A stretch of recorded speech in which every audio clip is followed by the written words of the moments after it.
to the gas station. It's open. We do begin with that deadly storm being called historic tonight, a state of emergency and now at least 7 dead.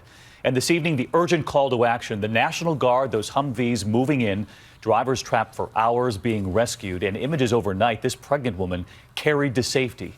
And a harrowing drive home for millions of Americans. Look at this tonight, a highway in Wisconsin, that car sliding into another vehicle parked on the shoulder of the road. And this scene in hard-hit Buffalo, New York. Watch that garage door opening there. The snow piled several feet high. You can see the view right through that door. And then from outside, neighborhoods completely buried in several feet of snow tonight and more on the way.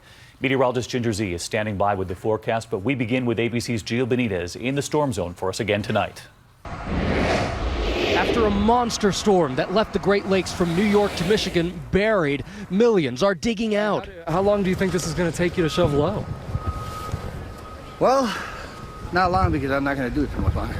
He's smart to take a break. At least 3 of the reported 7 deaths were from heart attacks related to shoveling snow. Travel remains treacherous. The fire department forced to get around on snowmobiles. I believe when all is said and done, this snowfall may break all sorts of records.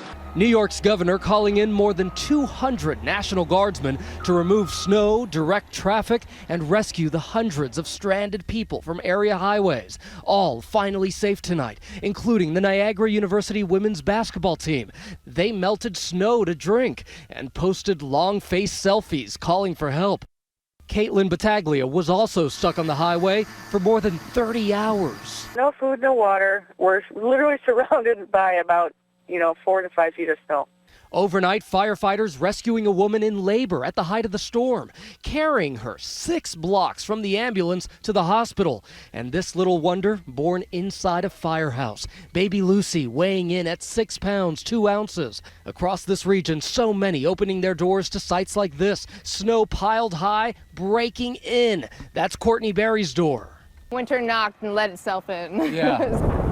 Meanwhile, much of the rest of the country is freezing cold. More than a dozen record lows tied or broken this morning, from New England to the Gulf Coast to Florida. The Midwest getting another bitter blast, roads frozen. Watch this dashcam video from Wisconsin. Police helping motorists when... Watch again. Police warning everyone tonight, slow down and move over. Back by the lake, the Buffalo Bills are racing to clear 220,000 tons of snow from Ralph Wilson Stadium before Sunday's game, offering free tickets to 500 hardy shovelers. And all of that snow is going to end up right here. Just take a look at this giant mountain of snow already. More than 5,000 tons of snow have already been removed from that hard-hit area, South Buffalo, as they brace for more, David. All right, this is just incredible, Gio. Thanks to you again tonight. This record cold continuing for much of the country, and in Buffalo, the snow continuing too, Ginger. Right, record cold like Jacksonville, Florida, 27 this morning. But yes, south of Buffalo, you've seen it in pictures. Now I want to show you on a graphic. It really is stunning. Up to 65 inches, and you can see what a small swath that is. Why? I thought this might be interesting to lay out. The water temperatures, they're still very high this time of year, in the 40s and 50s. It's more shallow on the eastern end of Lake Erie. That's a big part. You put that cold wind over it, and that's the radar from the last 36 hours, David, just slamming that area. And yes, still snowing tonight. So is there any relief in this forecast? Yes. The good news is for places like the southeast that have been so cold, warming up, this is Monday's highs. But for Buffalo, you get rain and then warmth, and we could have a little bit of melting. Yeah, the snow melt's going to be a real concern, Ginger. Thank you.